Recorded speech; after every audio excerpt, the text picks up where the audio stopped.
সেবায়তের একটা অংশ প্রশাসনের সহযোগিতায় এই নির্বাচন করেনি। সাধারণ সভা থেকে কমিটি করা হবে, সেই কমিটি পরবার আবার সাধারণ সভা থেকে 1 বছর বাড়াতে পারে, সর্বোচ্চ সীমা 3 বছর।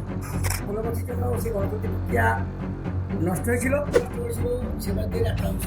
বেশিরভাগই লোক তৃণমূলের লোক। সাধারণ লাইন, যেটা এক কথায় বিনা পয়সা লাইন, সেই সাধারণ লাইন চলতো না। এই লাইনটা আমরা সিদ্ধান্ত নিয়েছি সেই লাইনটা বেশি বেশি করে চালাবো, সেই লাইনটা আমরা কমিয়ে দেবো।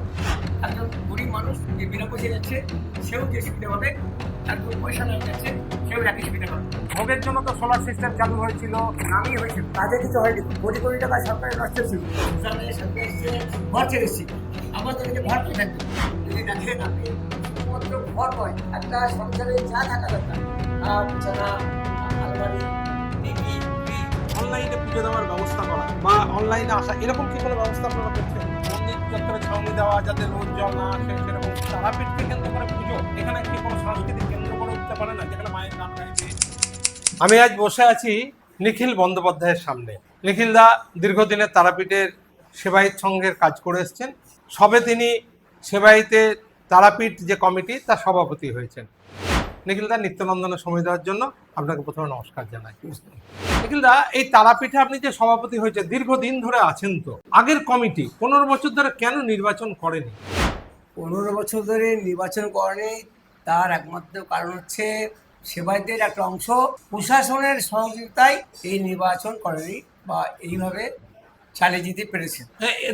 সে সুযোগ তো আপনাদেরও আছে, আপনারাও তো প্রশাসনিক সুযোগ পাবেন এবং সমস্ত কিছু পাবেন, আপনারাও কি নির্বাচন করবেন না? দেখুন, প্রশাসনের একটা অংশ যেভাবে ওদিকে সাহায্য করেছে, আমরা সে পথে যাব না। আমরা মন্দির কমিটির একটা সুন্দর নিয়ম আছে, যে নিয়মে সাধারণ সভা থেকে কমিটি করা হবে, সেই কমিটি পরবার আবার সাধারণ সভা থেকে 1 বছর বাড়াতে পারে, সর্বোচ্চ সীমা 3 বছর। কিন্তু আমরা সিদ্ধান্ত নিয়েছি, আমরা প্রতি বছর কমিটি সাধারণ সভা থেকে নতুন করে পুনর্নবীকরণ করবো, কিন্তু সেটা 2 বছরের বেশি হবে না। হ্যাঁ, তার মানে আপনার গণতান্ত্রিক প্রক্রিয়া যেটা, সেটা আপনার মন্দির কমিটিতেই ফিরে আসবে। আমরা মন্দির কমিটি গণতান্ত্রিক প্রক্রিয়া আগে ছিল, কিছুদিনের জন্য 15 বছরের জন্য সেই গণতান্ত্রিক প্রক্রিয়া নষ্ট হয়েছিল। কারা নষ্ট করেছিল? নষ্ট করেছিল সেবায়তের একটা অংশ। কারা তারা? তারা মূলত তৃণমূলের, বেশিরভাগই লোক তৃণমূলের লোক। কিছু সেবায়ত সমর্থন করতে বাধ্য হয়েছিল, নিরীহ মানুষ, তারা যে দল ক্ষমতা দেখে তাদের সঙ্গে থাকতে ভালোবাসে, সেই মানুষেরা এবং তৃণমূলের একটা অংশ এবং তাদেরকে প্রশাসনের একটা অংশ মদত দিয়েছে। মদত দিয়েছিল। না, তাহলে কি মন্দির কমিটি করলে কি এখানে বিশেষ কোনো সুবিধা আছে? তার জন্য নির্বাচন হয়নি, পরিচালনা হয়নি সঠিকভাবে? মন্দির কমিটির তো একটা ইন্টারন্যাশনাল মন্দির, গোটা ভারতবর্ষ থেকে মানুষ আসে, সেখানে প্রশাসনিক একটা ক্ষমতা ভোগের ব্যাপার আছে, অবশ্যই আছে। এছাড়া অর্থনৈতিক ব্যাপারও আছে। সেই অর্থনৈতিক দিক দিয়ে কি আপনারা অডিট করাবেন? গত যারা ছিল তাদের কোনো বিষয় আসলে অর্থনৈতিক বিষয় আপনাদের দেখাতো না বলে শুনেছি। দেখুন, এটা এখন তদন্ত কমিটির আওতায় আছে, তদন্ত চলছে। এই ব্যাপারে এই মুহূর্তে আমি আর কিছু বলছি না। না, তদন্ত কারা করছে? তদন্ত ডিএমএ নেতৃত্বে একটা তদন্ত কমিটি হয়েছে, আচ্ছা, ডিএম তদন্ত করছে। ক সদস্যের করছে মানে আমার সেই কমিটি? সম্ভবত 9 কি 11 সদস্য। তারা কি কি দেখবেন? আপনারা কি কি অভিযোগ করছেন? আমরা কোনো অভিযোগ করিনি, কেউ অভিযোগ যেটা করেছে পাবলিক অভিযোগ করেছে। আর আমরা তো ওই 15 বছর যে কমিটি অগতান্ত্রিকভাবে ছিল, সেই জন্য আমরা অনেক লড়াই করেছি, প্রশাসনকে জানিয়েছি, বারবার প্রশাসন মিডিয়া করেছি, কিন্তু প্রশাসন সেদিকে আমাদের গুরুত্ব দেয়নি। গুরুত্ব দেয়নি। আচ্ছা, এখানে কি আলাদা করে এই যে একটা শক্তি কেন্দ্র করা হয়েছে, তারাপীঠ কি তার মধ্যে ঢুকেছে? হ্যাঁ, শক্তি কেন্দ্র তারাপীঠ ঢুকেছে, তো আশা করি তারাপীঠের একটা সামগ্রিক উন্নয়ন হবে। হ্যাঁ, উন্নয়ন বলতে আপনারা কি কি পরিকল্পনা করছেন? প্রাথমিকভাবে কি কি দরকার, কি কি পরিবর্তন হলে ভালো হয়? উন্নয়ন বলতে দেখুন, তারাপীঠ একটা পবিত্র তীর্থস্থান, এখানকে কেন্দ্র করে হাজার হাজার লোক মানুষ করে খায়। হোটেল, ব্যবসা, দোকানদার, ছোটো দোকানদার, এদের তো নির্ভর করছে তীর্থযাত্রীর উপরে। সেই তীর্থযাত্রী যদি কমে যায়, মন্দিরের সুস্থ ব্যবস্থা যদি আমরা করতে না পারি, বা মন্দিরের ঐতিহ্য যদি আমরা ফিরিয়ে না আনতে পারি, তাহলে তীর্থযাত্রী কমে যাবে। আর তীর্থযাত্রী কমে যাওয়ার জন্য তীর্থযাত্রীদের যে সুবিধা, স্বাচ্ছন্দ্য, সেটা আমাদের মূলত গুরুত্ব। হ্যাঁ, সেখানে ভক্তদের জন্য কোনো বিশেষ কুপন বা অন্যান্য জায়গায় যে টাইমিং এর ব্যবস্থা করা হয়েছে, তিরুপতি থেকে যেভাবে টাইমিং এ, সেরকম কি আপনারা কোনো বিধি বা নতুন কিছু চালু করছেন? আমরা যেটা চালু করছি, যেটা আগে সাধারণ লাইন, যেটা এক কথায় বিনা পয়সা লাইন, সেই সাধারণ লাইন চলতো না, আমদর্শনের লাইন।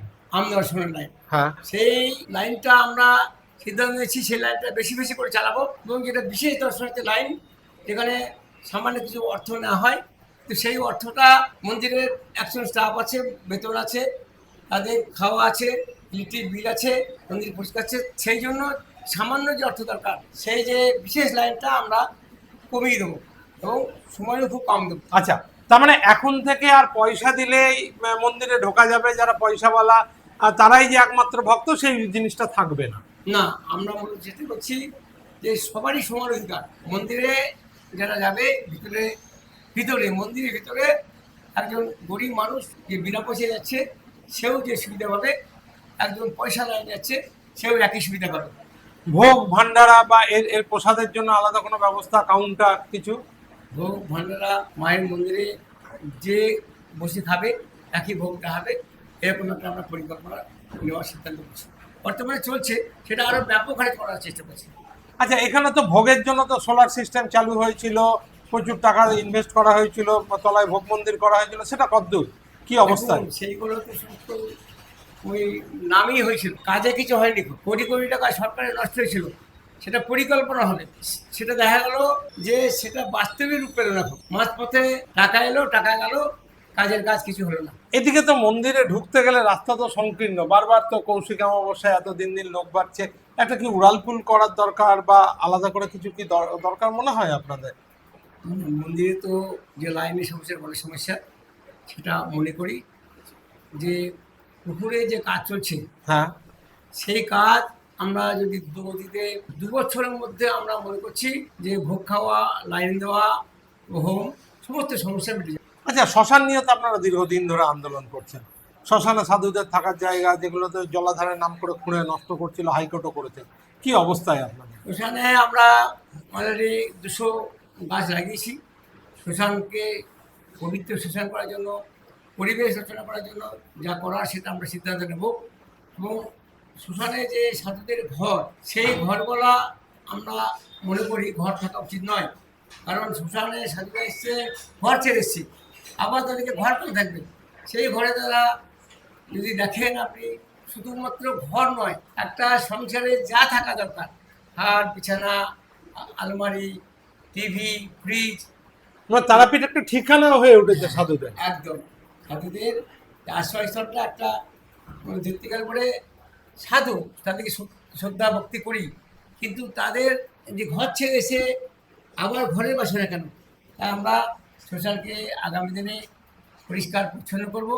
সেই ঘরগুলো কি ভেঙে দেবেন না কি অবস্থা থাকবে? অবশ্যই ভাঙবো, সেই সঙ্গে আমরা সাধুদের থাকার অন্যত্র ব্যবস্থা করবো। মানে তারাপীঠ মন্দিরের মধ্যে না, তারা এলাকায় করবো, মন্দির নয়, শ্মশান নয়, নির্জন কোনো জায়গায় আমাদের তাদের থাকার। আচ্ছা, এখানে এই যে তারাপীঠে বহু লোক আসছে, নানা রকম ধরনের লোক আসছে, মন্দিরেও ঢুকছে, সেইটা মূলত রুখে দেওয়ার জন্য বা নজরদারির জন্য কোনো ব্যবস্থা? আমাদের সিকিউরিটি তো 100 সিকিউরিটি আছে, সেই সিকিউরিটি যদি আমরা ঠিকঠাক কাজে লাগাতে পারি আধুনিক যন্ত্রপাতি দিয়ে, তাহলে সেটা আমরা ঢুকিতে পারি।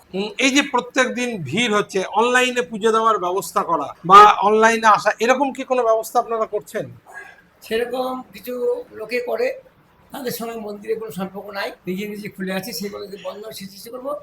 মন্দির তরফ থেকে যদি কিছু করা যায় সেটা আমরা ভেবে দেখবো। আচ্ছা, মন্দির চত্বরে ছাউনি দেওয়া যাতে রোদ জল না আসে, সেরকম কি সেগুলো আমরা খুব শীঘ্রই করে দেবো, যাতে রোদ জল বৃষ্টির হাত থেকে কিছু দিনে বাঁচে।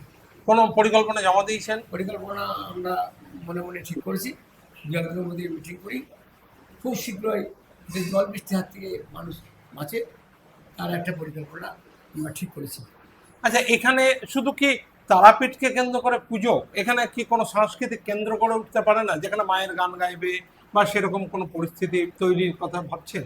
দেখুন, শক্তিকেন্দ্র যখন মুখ্যমন্ত্রী ঘোষণা করেছেন, নিশ্চয় বৃহত্তর পরিকল্পনা নিয়ে এটা করছেন, এবং সেই বৃহত্তর পরিকল্পনা আমাদের মন্দির তরফ থেকে যেটা সাহায্য করা আমরা সাহায্য করবো, এবং বৃহত্তর পরিকল্পনা নিশ্চয় সরকার ভাবছেন। আপনাদের কোনো প্রস্তাব যে মন্দিরের এই এই চত্বরে এখানে এটা হোক, এখানে সাংস্কৃতিক কেন্দ্র গড়ে উঠে, মানে তারাপীঠ চত্বর মন্দিরের বাইরে গিয়েও তারাপীঠকে ঘিরে? আমাদের মন্দির চত্বরের জায়গা খুব কম, ওটা করতে গেলে মন্দিরের বাইরে জায়গা কিনে বা ভেস্ট ল্যান্ডে, যেমন এখানে পার্ক নাই বা আরও দু একদিন কাটানোর যে জায়গা, সেগুলো কিছুই নাই। যেমন সাউন্ড অ্যান্ড লাইট যেটা করা যায় যদি তারাপীঠ মন্দিরকে কেন্দ্র করে। এখানে গঙ্গারতির একটা তো চেষ্টা করেছিল, সেটা কি হলো? গঙ্গা আরতির মেনলি দরকার হচ্ছে জল, সেই জল তো দাঁড় করা দিয়ে জলকে একটা সুন্দরভাবে ব্যবস্থা করে যাতে থাকে, বারবার থাকে, গেট করে তবেই তো গঙ্গা আরতি করা যাবে। পরিকল্পনা না করে গঙ্গা আরতি করলে গঙ্গা যা হয় তাই হয়েছে। আর তারাপীঠকে আকর্ষণীয় করতে কোনো যোগাযোগ ব্যবস্থার কথা বা আপনাদের তরফ থেকে কোনো আবেদন মুখ্যমন্ত্রীর কাছে লিখিতভাবে দিয়েছেন? আমরা তো অনেক ট্রেনেরই আবেদন দিয়েছি যাতে এখানে থামে, ট্রেন থামে না। সেটা তারাপীঠ থেকে অনেক বাস ছাড়বে শুনছি সরকার থেকে। এই আমাদের যে শক্তিপীঠ যে মানে আমাদের বীরভূমে এই সমস্ত কেন্দ্রগুলো আছে, বক্রেশ্বর, বাঁকুড়, নানুক যেগুলো আছে সব আছে, সাঁইথিয়া, নলহাটি, যাতে সকালে বেরিয়ে গিয়ে সন্ধ্যা ঢুকতে পারে এরকম একটা পরিকল্পনা সরকার নিচ্ছে। তারাপীঠকে কেন্দ্র করে কোনো পর্যটন কেন্দ্র গড়ে তোলা, যে ধরুন নলাটেশ্বরী বা এইসব একসঙ্গে তারাপীঠকে কেন্দ্র করে সকালবেলা বীরচন্দ্রপুর। বাচ্চাদের সন্ধ্যাবেলা ঢুকবে, বীরচন্দ্রপুর আছে, বৈষ্ণবদের তীর্থস্থান, নলহাটি আছে, বক্রেশ্বর আছে, বোলপুর আছে, সেরকম একটা পরিকল্পনা সরকার রয়েছে ও আমরা সেটা সরকারকে আবেদন করবো।